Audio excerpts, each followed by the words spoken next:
Se la legge lo consente non abbiamo nessun problema, anche perché è molto raro che un medico vada in pensione definitivamente nella sua vita.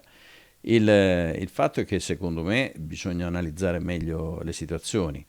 Noi abbiamo che soprattutto nel pubblico la gente sta andando via prima in pensione per rivolgersi direttamente al privato, non aspetta di andare in pensione per poi fare il privato. La proposta di arruolare tra le file dei medici pubblici anche quelli in pensione, come avviene per la sanità privata, non trova la contrarietà dell'Ordine dei Medici Padovano, che però puntualizza come molti colleghi abbandonino il comparto pubblico già prima della pensione. Non credo che stando così le cose questa possa essere una soluzione, neanche una soluzione d'emergenza, perché non ci vedo molti colleghi disposti ad andare a lavorare, a continuare a lavorare in queste condizioni con questi contratti. Per il presidente dell'Ordine Padovano, Domenico Crisarà, per aumentare gli organici bisogna rendere più attrattiva la sanità pubblica.